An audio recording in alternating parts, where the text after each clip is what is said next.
I can barely contain my excitement. It's time for John to review a product that dries clothes.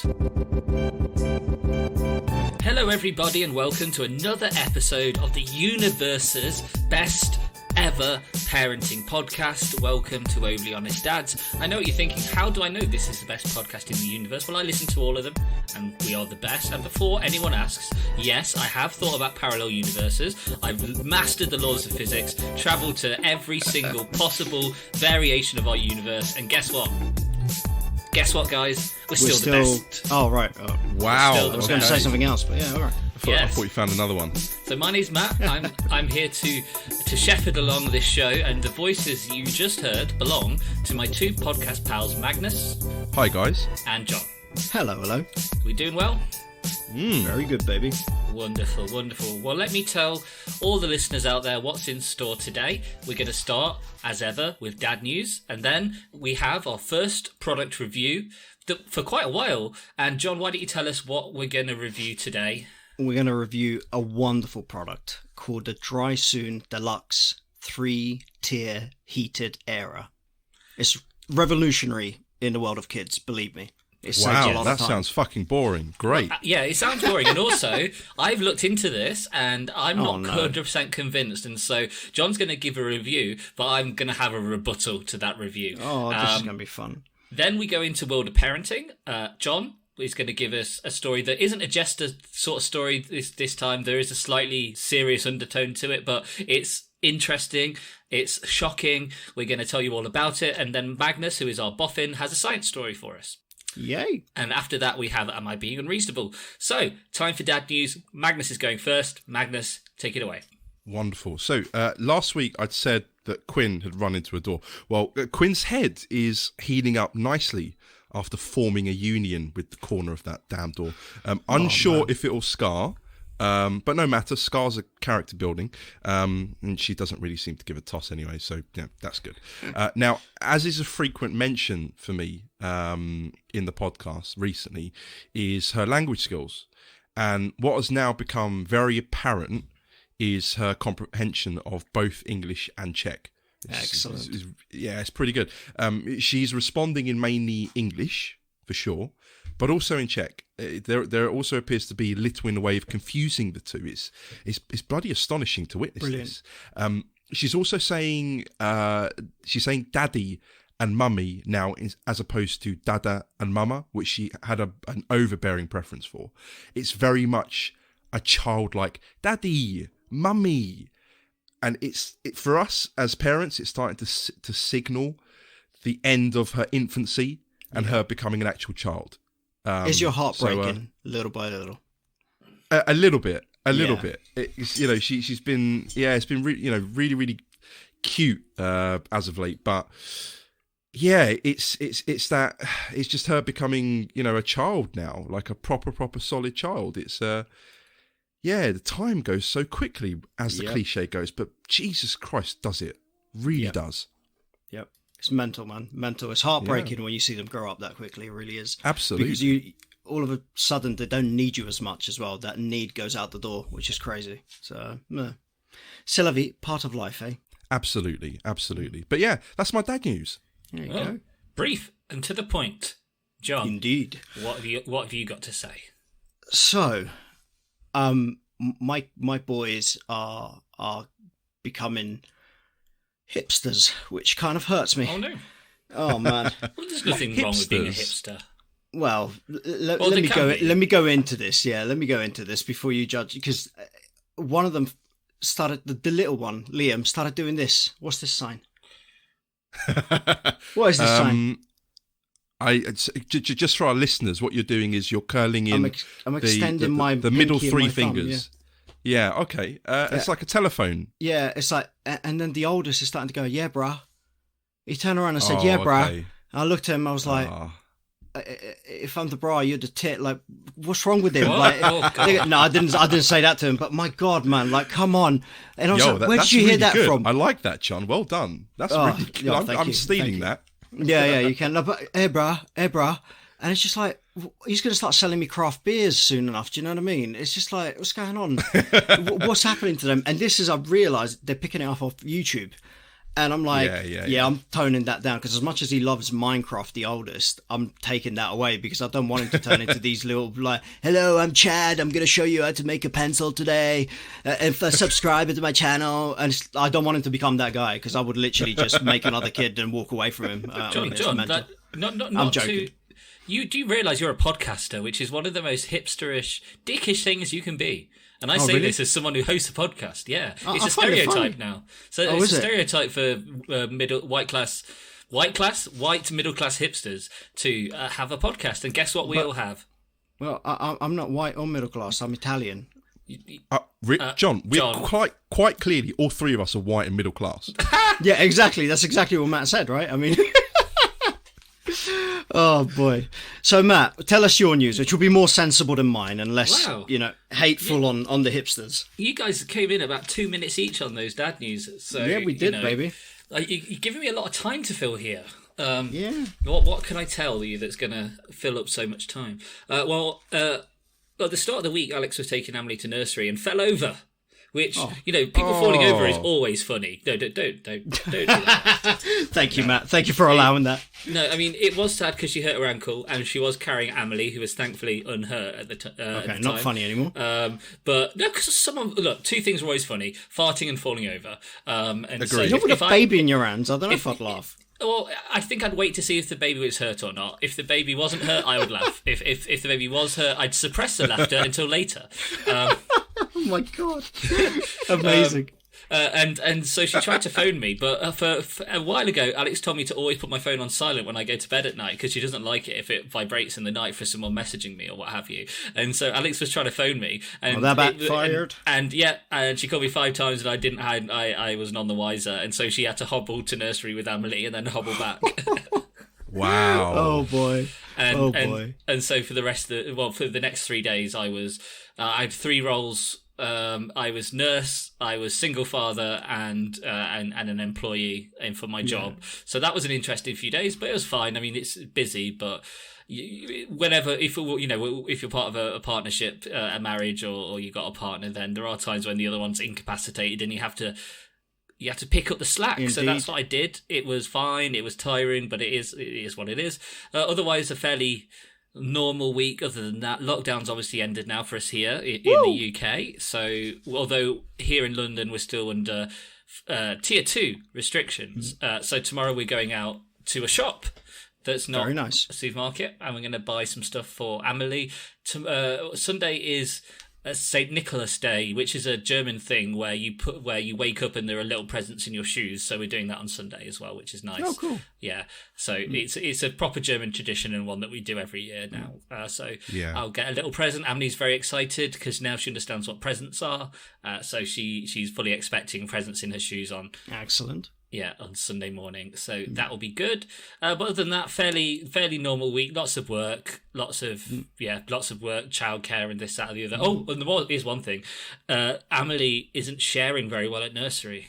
Oh. She's been pulling toys away from someone if they try and play with them and says, mine, mine, mine. Apparently, she's absolutely fine with the boys, but there's just one girl in particular that she doesn't get on with. Damn, caring is sharing, man. I see with Christopher was the same thing. When the second came, he had to learn to share. He had to. So, by the way, one thing I forgot to mention, which is quite big news. My nurse called me, and apparently we might be getting, a call going to go and get the old vaccine. Ooh. Yeah, I might be getting the vaccine before others, which is quite interesting. So, yeah. I'll keep you guys that's good. Informed. And then I'm going to just come to your house, You can't be any more autistic than you already are, John. Oh, wow. You mean artistic? Artistic, exactly. Yeah, that's exactly what I meant. But that's good. How are you feeling about that? I hope they go through the old people's home before they get to me, to be honest, is the way I see it. I mean, the point is when you're assigned, you're assigned. There's nothing you can do.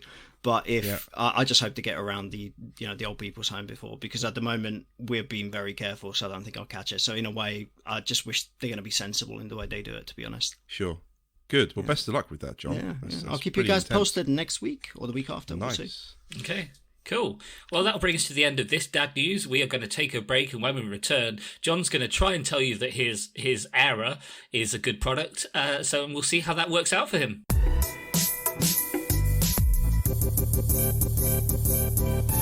Welcome back to Overly Honest Dads, and I know this is the moment you've been waiting for. We're all full of suspense right now. I can barely contain my excitement. It's time for John to review a product that dries clothes. John? Yes, and I love this product. So, as kids get older, they start getting dressed themselves. They start being able to just say, Daddy, I want to go to the park today. I want to go to the park. So you have to take them, and they get muddy and dirty constantly. Even when they were babies, constantly puking and shitting and getting stuff dirty and clothes dirty. Now, washing clothes that often, getting them dry quickly, especially in cold countries or countries where you actually have a winter, becomes a pain in the bum. And honest to God, this has been great in our house. We got the Dry Soon Deluxe three-tier heated airer. It's basically a stand that heats up. You can buy a cover for it to speed the process up, but it heats up the clothes and dries them quicker than you would get them on oh goodness, what's it called in English? The heater, not the heater, the radiator. The radiator, that's the word in English. So it's quicker than the radiator, and the cost of it is around 6p an hour, which is not massive. The cost of the energy, 6p. you're saying? The cost of the energy, yeah, the cost of the energy. It's okay. And so the name of the product is the Dry Soon Deluxe Tier 3 Heated Airer, which is a snappy name. Where did you buy it from? No, it's three tier, not tier 3. You're thinking lockdown, mate. Where did you buy it from? I got it from Lakeland. And what was the cost? The cost was £149. Okay, so tell us about the advantages of using this product. The advantages is the speed of it drying things and how well it folds away. Because I'll be honest, every sort of, whether we had the standard, I think it's the rectangular stand to dry clothes, or you use your radiators. You don't have enough radiators around the house to dry everything, in particular with 3 kids. So the biggest thing, to be honest, has been time saving, and time when you got kids is essential. To be honest, I think that was one of the things that really made a difference for us. So yeah, I think that's the main thing. Its downside, I'm just thinking, because I was thinking about it earlier, I think that the thing that annoyed me more than a downside is the fact that they sell the cover separately, and it's another £39. That's a bit annoying, but to be honest, you can put a towel over it and it does the same job. The cover is 39 quid. Yes. You're giving me flashbacks to when I wanted a cover for my barbecue. Are you serious? Yeah. This takes it up to essentially £190 for a drying rack. So I'm getting that correct. That's not. Yes. It's not incorrect. Okay. No, it's not incorrect. Why do you need a cover over it? Usually, if you're drying something, it dries into the world, it evaporates. So what's the cover doing? Is the cover not trapping moisture? It's an airer, so you got to think that it literally pushes out hair out of the tubes as well, so that the air circulates inside. Okay, I'm with you now. So that makes a difference. Okay, great. And so how long on average would you say, say you fill the rack up pretty full of washing, how long are you taking to dry a full load? To be honest, within an hour a lot of the time, because it holds 15 kilograms. You got to think that the average washing machine holds around 6 to 9, I think. So you got to think that it heats things up really quickly, given that you're not ever going to fill it to the max, if that makes sense. Okay. Great. Okay, so I'll be honest with listeners, I didn't want to review this product, but I thought, let's give John a chance. And also I insisted on finding out the name of the product and researching it in advance. And upon doing some research, I found that there are some customers out there who are, shall we say, somewhat disgruntled.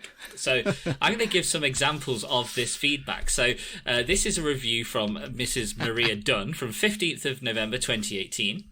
She says, anything other than 5 t-shirts and the items smell damp and musty when dry. I checked the usual things: washing powder, enough powder in the wash, different ways of hanging or folding items, draping, using the cover. Are the rails warm? Is it switched on? Yes to all. So I feel very disappointed. I've wasted my money. Useless product. If you have space, do not buy one of these, but get a real dryer instead. It takes so long to dry anything.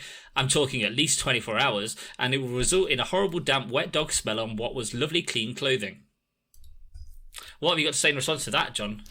We don't have that issue. That's all I could say. It doesn't smell damp. It literally dries them. It doesn't smell damp. Now, it seems a bit weird. There's quite a few of these, and the feedback from the company is that they recommend. John looks so nervous right now. Is that they recommend putting the airer into a room that is warmer than other rooms in your house. That sounds like a cop-out to me. If the recommended advice from the manufacturer is to put it in a warmer room, surely if it's in a warmer room, you could just leave it out on a non-fancy drying rack, and it should dry quicker in a warmer room. Is that not correct? Yeah, that's a shit response. 100%. Yeah, and so and there's more like this, and I won't sort of bang on about it, but I did also look into things from an energy perspective as well. So you quoted, John, something that they have on their website which says that it costs 6p an hour to run. Now, the average cost of a tumble dryer cycle in the UK, based on average energy prices, is 67p. So anything more than 10 hours on a drying rack, and you may on that rack, and you may as well just be putting it in a dryer anyway. Other feedback is that the cable, the wire that connects it to the power, is very short. Is that true? Yeah, that's great. Yeah, actually, that's true. Actually, to be fair. Yeah. But I got an extension lead set in there. On purpose, which is a valid way to sort those issues out. But yeah, and it does look like it's a bit of a unit when it's up. It looks like it's the size of a small fridge. Yeah. Or like an average fridge freezer. The picture I'm looking at it's 1 meter 32. I think high. It's not 1 meter 32. It's not that tall. Yeah. But I like it. Yeah, but the thing is, I feel bad now because you had such impish enthusiasm at this whole thing. I did. But it does save time. I mean, the one thing I will say, it does save time, and the clothes dry quickly. In particular, the kids' clothes, you got them, do them, off you go, and it doesn't take too long. I think that's the biggest quality. And this is a parenting podcast. As a parent, I think it's awesome. And just check, did you already have a tumble dryer, or is that something you didn't already have? No, we have a tumble dryer, but the run of it takes, I think, for it to dry, and it does smell musty, is 3 hours or something, but not musty. I don't even know how to describe it, but it's the smell of a tumble dryer. When was the last time you cleaned out the filter, John? Oh, literally, we do it every 2 months. I think I go in there. Oh, okay, all right, good. So you got good cleaning manager with it. Okay, but all right, fine. It sits there. Do you know what I mean? I think that's the issue with it. Okay. We have one of those combis. We got a combi, a washing machine, a washing dryer. Yeah, that's what we have. As you know, the washing dryer, and as you know, combining those two bits of technology is mediocre at best, but it does work half of the time. But it's not quick enough. This is the only problem. I mean, to be honest, again, it's not quick enough, even if it was to do anything. So I don't know.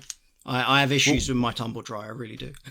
Okay. I don't remember the specifics, but I did remember that once there was something about how drying clothes indoors there's some kind of health risks from it because of certain chemicals that come into the atmosphere when you dry clothes inside. But I really don't remember enough about that to speak knowledgeably about it. But a washer room where we've got the washing machine, a sink, and we got the airer in there. Utility room. Yeah, the utility room. That's the word. So yeah, we've got that. So we don't get the bad stuff that. Do you have a sign on it that says utility room? My wife has put a sign that says utility room. Oh, she has. Yes. Oh, she has. Yeah, it's not even a joke. I was joking. I am not joking. Brilliant. That's brilliant. No, it's not brilliant. Does she make you wear a badge that says husband? / dad. So for listeners, we go back to a video I sent to the guys of my wife pimping out the house with signs for everything. Bedroom, bathroom, because I've been pissing in the garage for the last 2 years because I didn't know where the fucking bathroom was. It's ridiculous. Jesus. There's like bird cages with candles. I mean, somebody stop this woman. But yes, there is signs everywhere in the house. And it's all faux reclaimed wood. Oh, yeah. It's all that kind of grey with the wood writing. It's, I just want to put my last testicle on the fryer, basically. That's how I feel about it. Well, I think you already did. Yeah. Well, my last. I already did one. My last. I mean, if you want to put your ball through a more gentle form of torture, you could always put it on your airing rack. Good point. Yeah. Very yes. Nice. Yeah. Very nice. Okay. I got to give it to you, John. I think it's a good idea that you tried this. This area. If it's working, then so be it. I guess it's working for us. It's working for you. That response from the company is a bit weird. That's a bit rubbish. You would think that within reason they'd want some kind of energy gradient, not to put it in a. It's weird, but you know. Yeah, so be it. They get that feedback under all of the sort of 1 or 2 star reviews. I only read one, but there's about, I think, 20 of similar reviews that I found out of about 100. To be fair, most of the feedback is quite positive. People saying it's a useful thing, but there's a significant minority of people that aren't convinced. And I suppose though, you know, if you're going to spend £190 on a drying rack, then well, I'm not sure I'm I an can idiot. really help you. But this is coming from the guy that spends £80 on pairs of slippers. So really, Yeah, exactly. I can't. I don't have a leg to stand on here. Don't forget, Matthew. Exactly, we guys. also have a Lycra cunt with expensive bikes. So, we do. I don't have an expensive bike. My bike was £189. No, that was brand just new. the cost of the saddle, wasn't it? No, that was a whole entire bike. No, it was doesn't a ride cheap with a bike. saddle. And it was brand new as well. It doesn't ride with the saddle. Well, you might believe that we don't, frankly. Yep. So, yeah. And on that note, we're going to wrap up this section. We are going to take a very momentary break. And when we come back, it's time for World of Parenting. So we'll see you in a moment for that.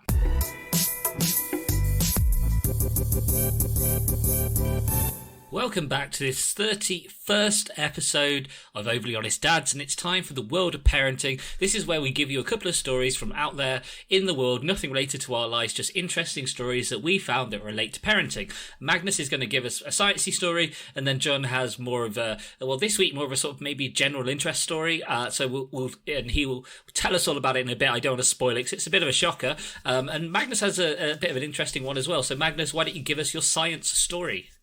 With pleasure. I think I've got a good one this week. This goes down to multiple layers. Now, an article posted in Science Alert, it's an online pop science magazine, has the headline, "Oldest baby ever born is a 28-year-old record breaker, almost as old as her mother." It's a bit of a clickbait title. How can that be? Yeah, how can that be? That sounds impossible, Magnus. Exactly. Science. But then science came in and said, a baby born in Tennessee, Molly, is the name for the baby, was the longest frozen embryo ever successfully delivered in a live birth. She was born from an embryo frozen in October 1992, 28 years ago. Damn. Now, check this out. Molly's mother, Tina, who is now 29, was herself only born about 18 months earlier than when Molly was frozen in her embryonic form. Now, in a manner of speaking, they've both been on this planet for about the same amount of time, even though they're a generation apart, which is pretty damn cool. When Molly was born, she broke the record held by another child who was previously the longest frozen embryo ever delivered. That child, Emma Wren Gibson, was frozen as an embryo for 24 years before being born in 2017. But this is where the story gets even more incredible. Emma also happens to be Molly's older sister, meaning this single family's 2 children were the 2 longest frozen embryos ever to be born. But wait, guys, there's more. They were both carried and delivered by their adoptive mother, Tina. Now, tell me about it. Tina. Did they do this on purpose, do you reckon, or it just happened randomly?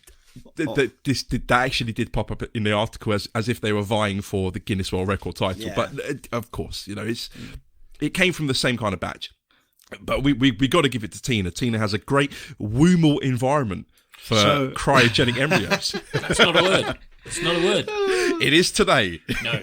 So my question is, what was so wrong with the origin of the embryo, man, that it was left on a shelf for that long?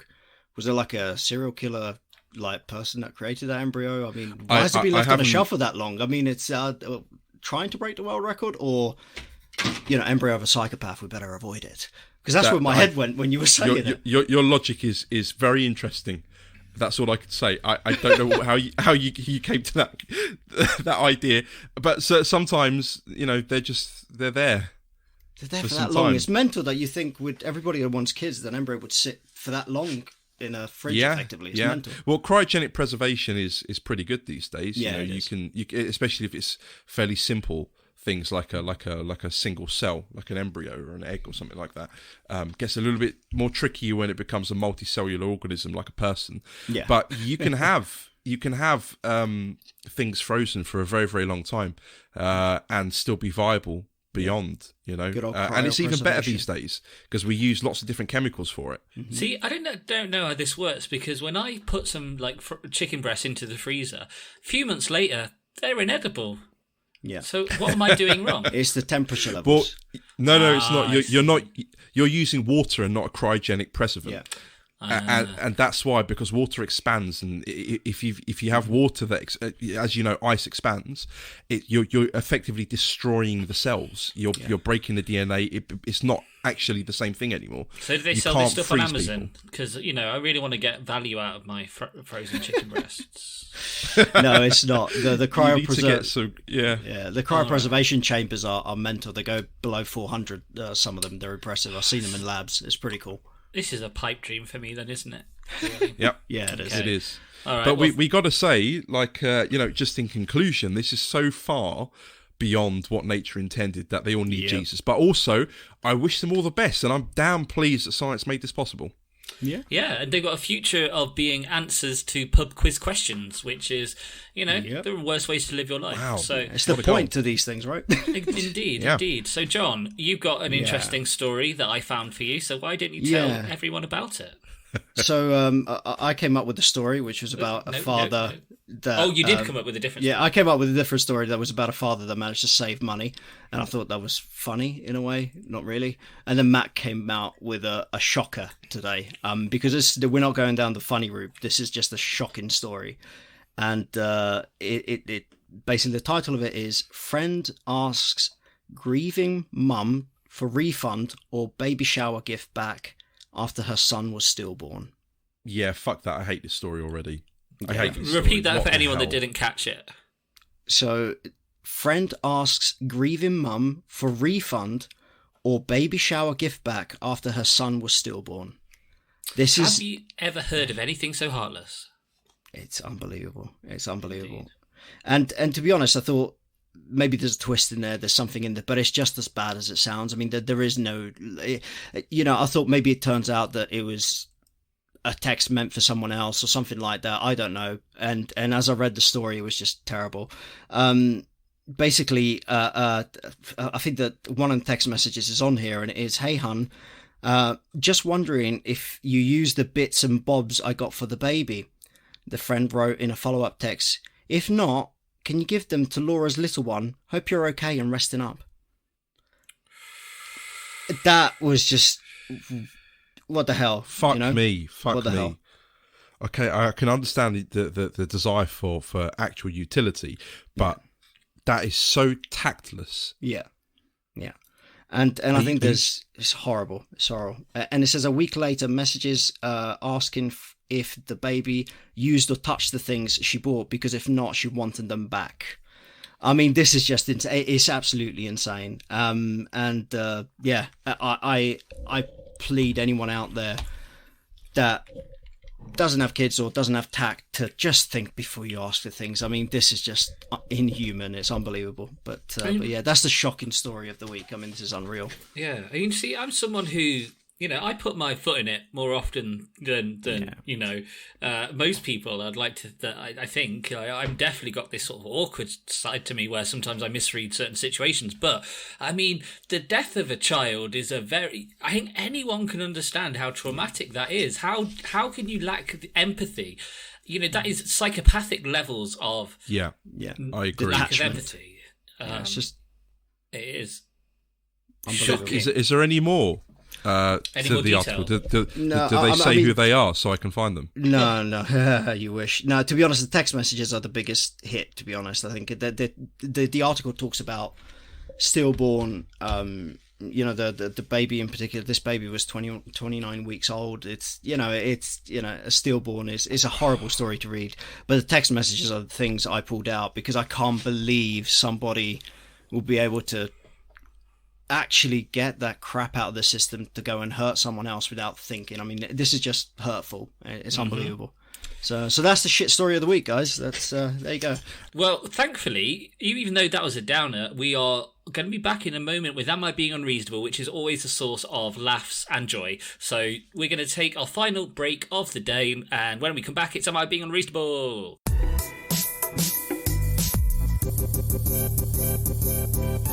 Welcome back to this final section of Overly Honest Dads, or not of ever of our podcast, just to this episode, just to tell you, we are going to come back for more. You're not getting let off that easily, listeners. And it's time for the part of the show where we go through Mumsnet, we pick some posts off the Am I Being Unreasonable board, we read out some of the issues that these Mumsnetters are facing, and we give our opinions on them. I've selected 5 for us to go through. The first post is by a poster called Balor, and the title of the thread is Husband and Ironing His Shirts with the Shower.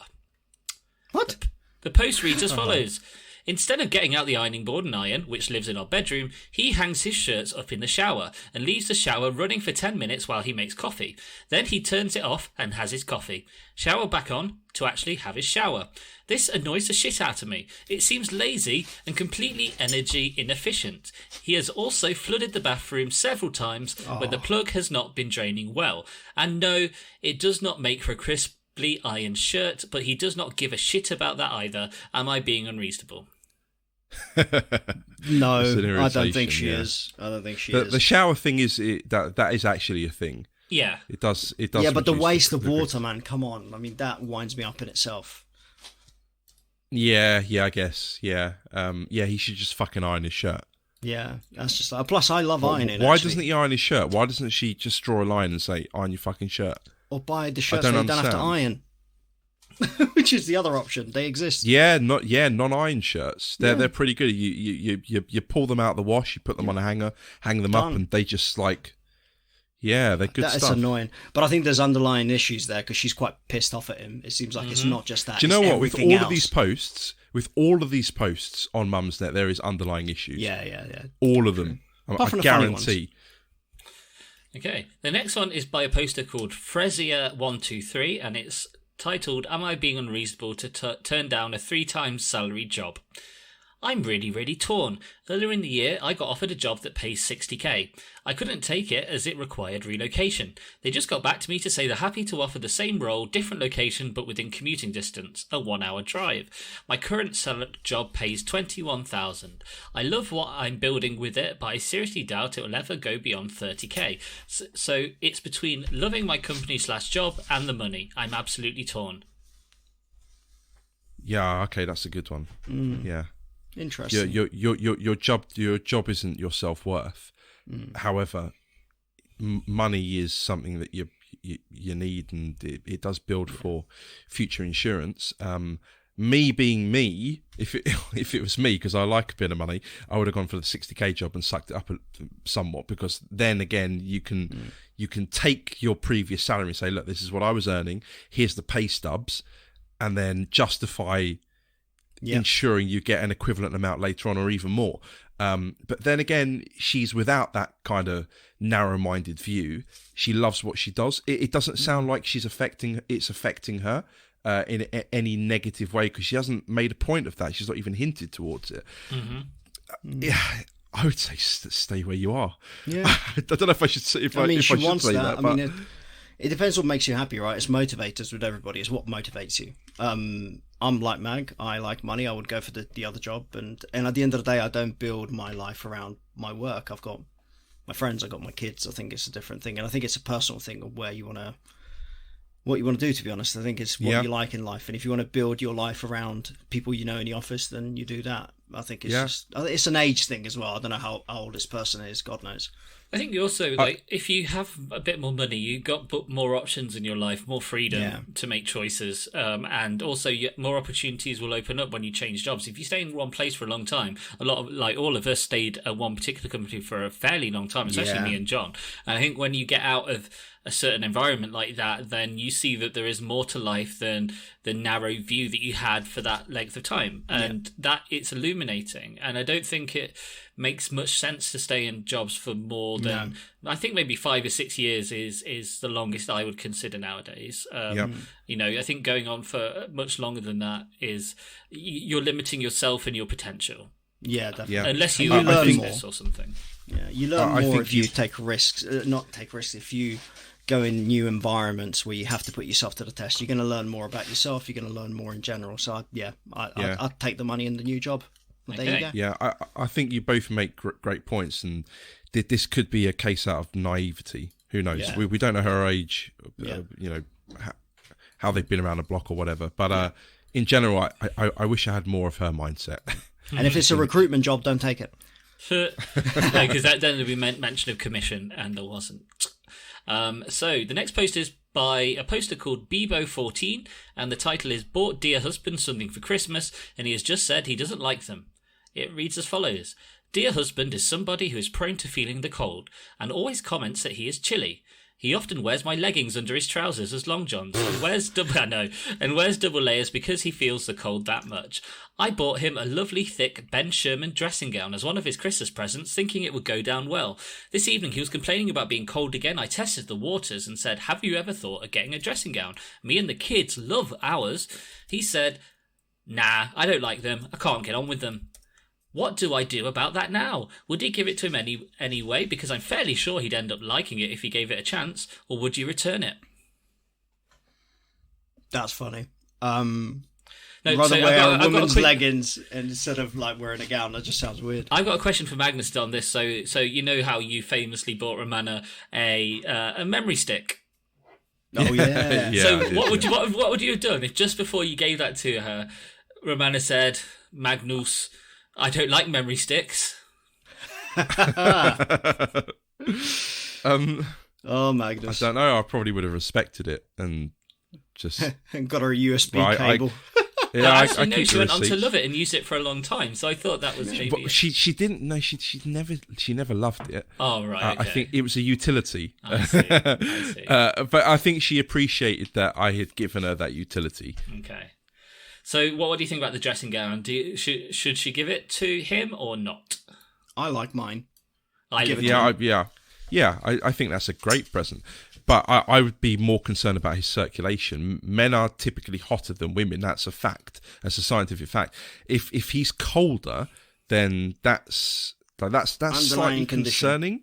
Yeah. Maybe I would at least go and get checked out and speak to someone that knows a lot more than me. You know, so speak to a doctor and figure this out. Like you guys We should get Magnus to weird. comment that on the post. What do you think, Matt? Here at Overly Honest Dads, we think they should go and get yourself checked out. Weirdo. Okay, so let's move on to the next one. The next one is by a poster called Littlebow08, and the title is Am I Being Unreasonable to Change My Son's Nursery Because of Someone Else's Opinion? It reads as follows. My son will be starting nursery in February when I return to work. Dear son and I spent a while looking at local nurseries and we picked one that we both really liked. We like the staff, the environment, and love that they have webcams, which means we can log in and see our son if we feel we want to. A few days ago, I was chatting, in brackets, texting, to a work colleague and told her where I'm sending my son. She was really opinionated and said she didn't like it and wouldn't send her daughter there. I asked why, and she just said the staff were too young and she didn't like the building. It really knocked my confidence on my choice of nursery, and I'm starting to doubt myself and think I should look at other options. She told me where she sends her daughter, and it's a place we looked around, but we didn't like. I didn't tell my colleague this, as I respect her choice and know we're all different. But since she said that about our nursery choice, I just feel like I've made the wrong choice, but I don't know why. I feel uneasy now, like maybe I've rushed, and I should look at other places. This person's more insecure than me. Jesus. Maybe that's insecurity, or maybe that's valuing that colleague's opinion. I see when it comes to shit with your kids, then having that insurance or that confidence in your decision is really, really important, and it's also very goddamn easy for it to be changed or knocked, as this woman's has. What can you say? I would say stick to what you know. Stick to the nursery that you and your partner chose. Does she go on to say what her partner said following on from that comment, or did she not share it? Or did she see with just dear son or dear yeah, there's no partner involved in this. It's all to do with a colleague at work. Yeah, but she went to see them with the dear son, right? So with son. Yeah, it's just her and the son. Oh, okay, all right. Sorry, but my son's opinion would matter more than someone at work, personally. But that's me. Oh.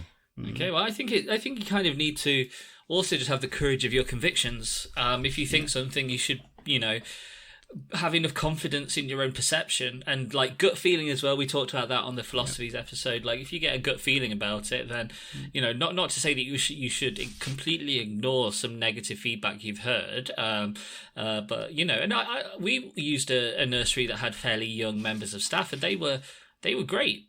Yeah, they were wonderful. I think it's slightly ageist to suggest that if it's a young team, it's not going to work out. Let's not forget that Alex Ferguson's title-winning first big team at Manchester United was full of kids. Yeah, they won the European Cup. Absolutely. Yeah. For a dad podcast, we talk very little about football. So and you two don't like football at all. And so I like AC Milan. I don't like football. So I'm going to try and sneak in some football references. What were they called? What were his squad called again? Class of 92. The class of 92. Well, the class of 92 was the team that had like Beckham, Scholes, Nicky Butt, the Nevilles. But no, there was a squad that died in a plane crash.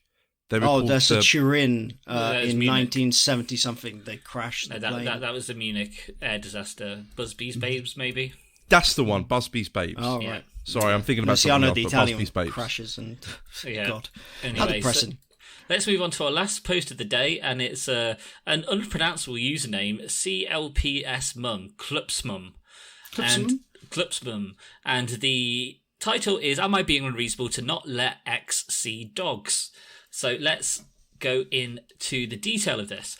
To cut a long story short, soon-to-be ex-husband, oh God, that's an acronym and a half, STBXH, soon-to-be ex-husband. Jesus, come on. I'm just going to start this again. To cut a long story short, soon-to-be ex-husband and I split 3 years ago, and he moved out. He had a flexible arrangement, regarding our 3 dogs. The arrangement was that basically I was a pushover and let him take whichever dog he wanted whenever it suited him. He didn't contribute to walking, food, working, flea treatment, or vets. Would occasionally go halves with me on a grooming bill. During lockdown, he asked me to book them into a groomer's for a certain date and said he would pay for them. I did this and took them on said date only for him to tell me on a message, "Do you think I'm dumb? You're not getting a penny out of me." This was 2 days before my son's birthday, and I was left with a bill of £120 that I could not afford. As a result, I said, "You're not seeing them anymore. If you're not contributing in any way, you're just not turning up and taking them whenever you feel like it." He also used them as an excuse to be backwards and forwards to the house. Sadly, on Monday, one of my beautiful boys had to be put to sleep and died peacefully in my arms. I informed my ex-husband via email. He basically blamed me. He now wants to see the other 2. Is it unreasonable of me to say he has not seen them since May or contributed or even offered to in any way since long before then? Therefore, the dogs are now mine and you are not seeing them again. What a pushover. Oh. God. All right, guaranteed there's more information to this than is being said. But taking it from face value, fuck that shit. Mm-hmm. Exactly. Don't let him see that. Like, of course, have some confidence in this. That's ridiculous. That is ridiculous. Yeah, that's awful. Honestly. Yeah. Awful at face value. I think that's a fairly straightforward one. And one with which we're going to wrap up this episode. So, thank you everybody for listening. If you want to get in touch with us, you can do that via email to overlyhonestdads@gmail.com. You can also get in touch with us via Instagram. And John, I believe someone did that this week. Yeah, so we got a couple of people that sent us messages to say thank you for the free funny, which is good. It means we're funny, which is brilliant. And deliberately funny or accidentally? I think I'm funny because I'm stupid. That's probably what it is. Okay. So, yeah, that's where we sit. And then I always go back to this because we get to see statistics and stuff about the podcast, how we're doing. And obviously, English-speaking podcasts, you can imagine our numbers come from the UK and the US, but there is one listener out in Belgium. I don't know who you are, dude, but seeing Belgium with the number 1 next to it every week, brilliant. So thank you for listening, I think is the idea. And Matt, you had a message on Twitter, didn't you? Oh yeah, I did. I'm going to get back to him on Twitter as well. I don't have Twitter up, so I can't say who it is, but he said that John's funny, and so I'm really not sure if we can really trust this guy's opinion. Come on. He told me and Magnus to stop bullying him, and so it's kind of non-negotiable for me. It's the relationship we're in. It's an abusive relationship. I go back to him every time. It's a cornerstone of the... I do actually think that sometimes. Like some of the things I've said to you, I can't even repeat some of them on here because it's just awful. I'm a loving giant. I wouldn't hurt you. Yes, it's true. So yeah, what else can we say? Yeah, feedback. Send us feedback. You can go to our Twitter, which someone actually has done. I've not replied yet. Our Twitter is dormant. But if you want to send us messages, we'll see them eventually. It just might take us a few months to actually see them. We're so fucking complacent. Look, when the content is this good, you can just wait for them to come to you. That's what I'm thinking. But all that remains is for me to thank my two podcast pals, Magnus and John. Thank you very much. My pleasure. Thank you, listeners, and we'll see you again next time for more dad chat. So until then, take care, be good, and goodbye.